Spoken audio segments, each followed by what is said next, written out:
Hi, I'm Daddy Odin, and today we'll be looking at how to draft in Dota 2. Drafting is a really important concept when it comes to Dota 2. It takes drafting entails how the game is going to be played and how your victory is going to be guaranteed in the game. Drafting, I believe, takes 50% of what a win of the game entails. First, we'll go over the non-competitive side of drafting, which is your solo ranked pubs or your party pubs if you're playing with a group of people. If you're playing solo, just make sure that you are checking all the boxes, which is tower pushing, team fight ability, and hero damage are present in your team. If you are a support player, it is kind of unfortunate because you have to pick first and you cannot really make sure that this happens. So pick heroes who have inbuilt tower damage and some teamfight abilities. These can be heroes like Jakiro or Treant. Treant makes Meteor Hammer and has a lot of tower damage and tower healing potentiality. But currently Jakiro is really strong, so if you are a support, just keep picking Jakiro. Tower damage, team fight, everything is there in that hero.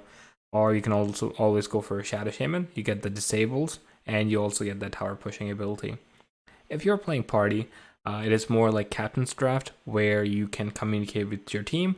It can be either a 3, 2, or 5. So just make sure you guys talk, make sure that you have team fight, make sure you have good lanes, and good kill potential in your lane. Don't be afraid to communicate in Dota. Just make sure that you are talking friendly and not sarcastically. And sometimes you're in your solo pubs, especially, people will acknowledge you and they will pick a hero to complement your hero. But sometimes it's unfortunate. There are some people who are just mean and they don't listen, or they have too much ego to listen to others. There are a couple of tools. Actually, there's one big tool, which is Dota Buff with Overwolf. Overwolf is a extension or overlay that pops up Dota Buff when you go into your ranked games.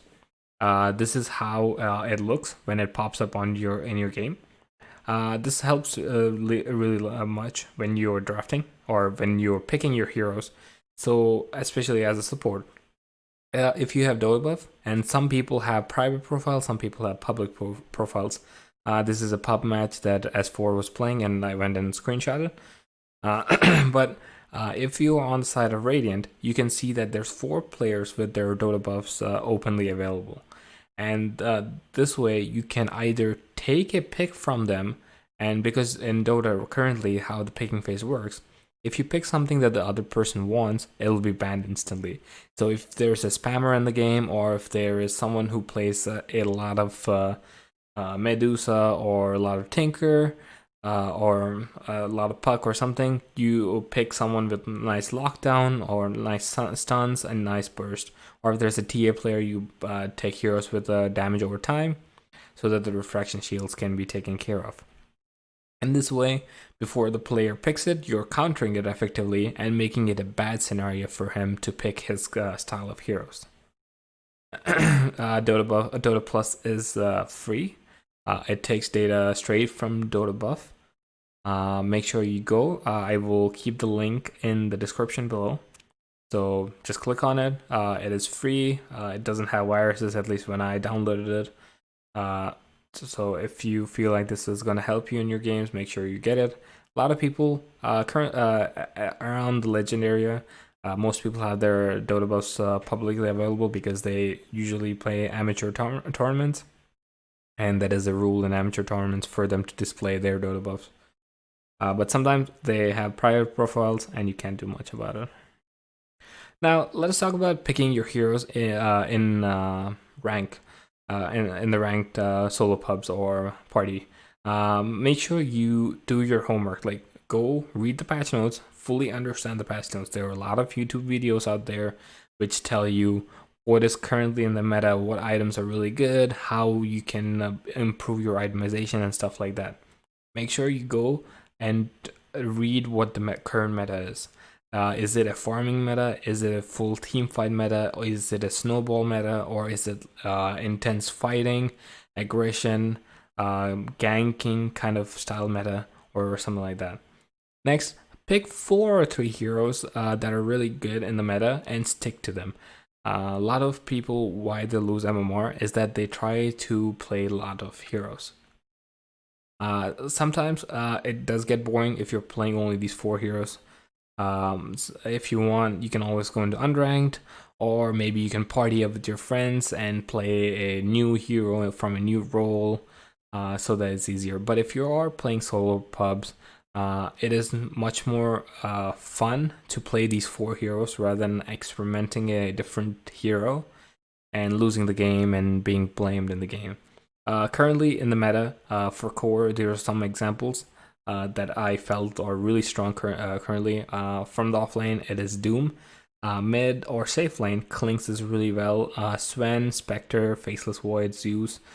These cores are really nice. They provide nice early team fight, or at least they have early team fight potential, and they scale really well as it goes in late game. And if you are a support player, Jakiro, Disruptor, Rubik, Treant are looking really well, and you always have your classic old line who is good all the time. A lot of disables and a lot of burst ability on that hero. Now let us go into competitive side of drafting. Competitive side of drafting is completely different from non-competitive drafting. Competitive drafting is a really crucial part on how your competitive or amateur Dota game goes.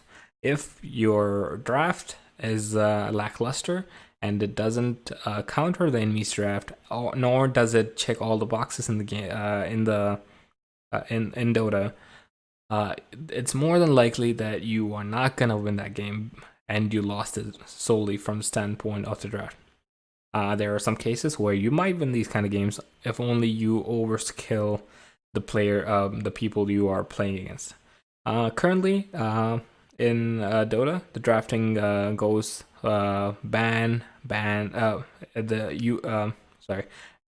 it's Radiant ban, or I'm sorry, first pick ban, second pick ban, and it alternates. And there's first phase, second phase, and last pick. We will be diving in deep to see how you need to pick in this current particular thing, especially revolving around this meta, to have a certain edge and blindside your opponent. Now, there are a couple of steps you need to do before drafting. Similarly, how in solo you got solo pubs or party solos or party pubs, you need to research the meta. In the same way, you need to research your opponent, see what your opponent likes. Do they like to pick IO a lot? Do they like to pick Jakiro? Do they like to pick some kind of support their support is really comfortable on? If this is a case, especially against the support, make sure you use those first 2 bans that are provided to your team effectively. Make sure you ban them, and if they have first pick, make sure to remove that first pick strong ability, like Jakiro currently. But if you have the first pick, you don't necessarily need to ban the support. You can always do a steal pick and take it from them. When you're about to go into a competitive game, make sure you have some kind of strategy, some kind of plan that revolves around team fights and stuff like that. But make sure you don't fixate over one hero to dictate that whole strategy. Make sure you have 1 or 2 different options which can replace that hero if he or she is banned. Lastly, probably the most important thing is that make sure all the boxes are checked. Make sure you have enough tower damage. Make sure you have heroes that counter the enemy, or at least you make items to counter your enemy. And make sure that you have team fight, or at least some way to sustain in team fights. And most importantly, you have some kind of hero damage that can be dealt to the other side. Now, let us see which side is more advantageous. Is first pick good or second pick good? Currently, in the competitive drafting, I think both pick phases have their unique advantages. But I personally prefer second pick because you are getting this last pick. as well as you're getting this really good second ban phase and second pick phase opportunity, which I will be explaining to you guys now. So before in the drafting, it was never like this, and currently due to the meta, you can actually first phase pick a core, especially your safe laners like Faceless Void, Spectre, or even Sven. Sven might struggle a bit, but you can also pick Sven during this phase. And this usually gives them a different edge, and it denies the opportunity for your opponent to essentially ban that hero.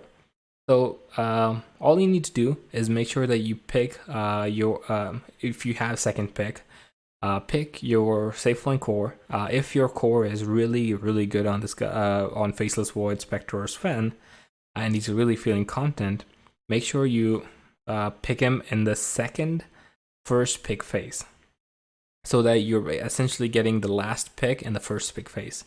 What this does is that after you pick this, you have 3 bans that you can lead forward from in the second ban phase.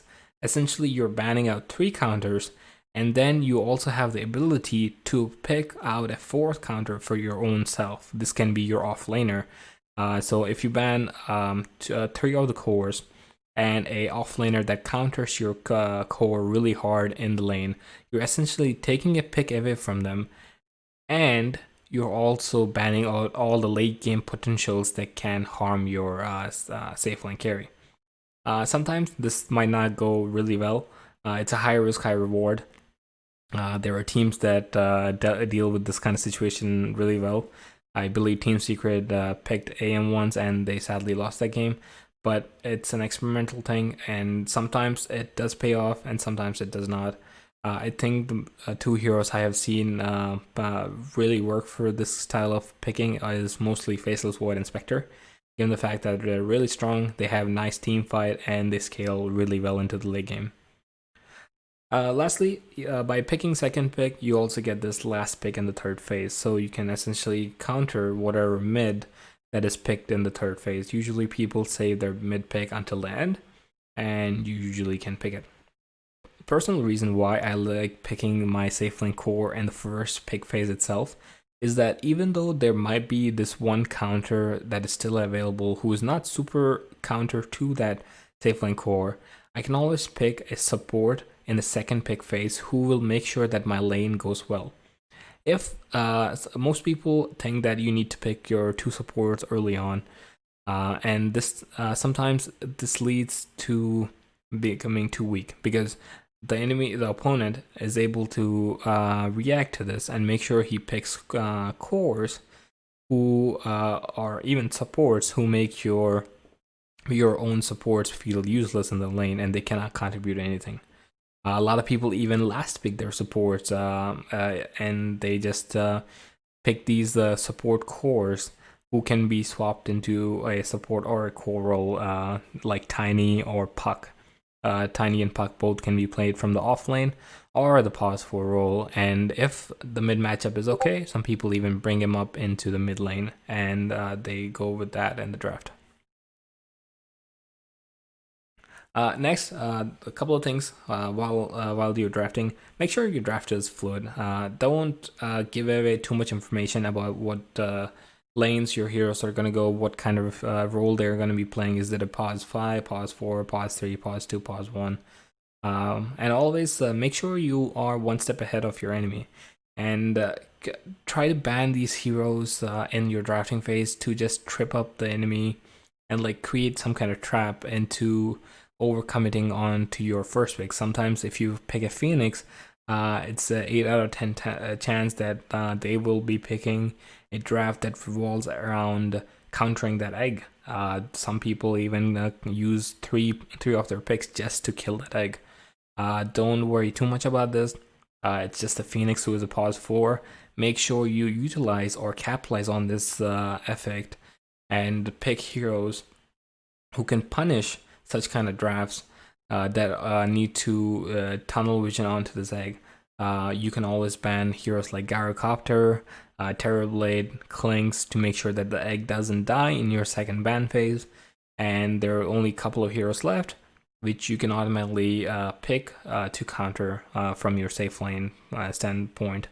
Really popular dual combos are such like Mars and Phoenix, really strong. Anytime you see a Phoenix being picked in first pick and there isn't a Mars picked in first phase, it's a 9 out of 10 chance if the opponent knows about this, they will be using one of their bans to remove Mars. So this is in a way you're trapping your enemy or baiting them to waste one of their bans and not focus on the actual draft, what is being unraveled in the game.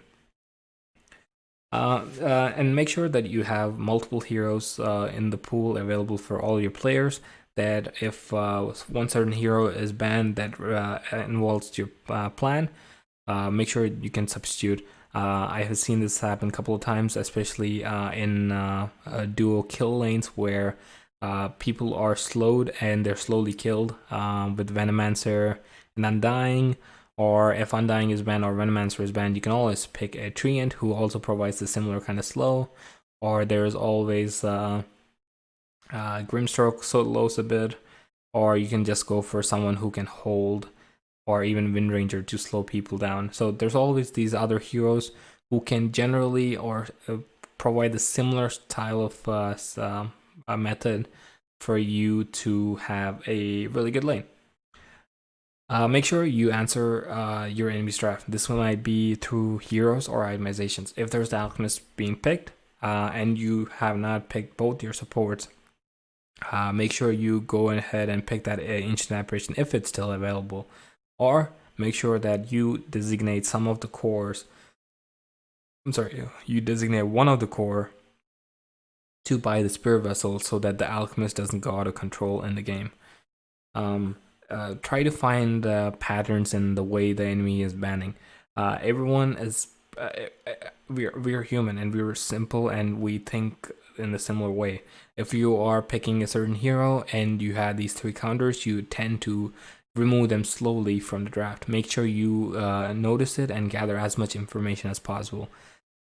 Make sure you are drafting with a well-centered mind. Do not be overwhelmed or do not get flustered while you're drafting.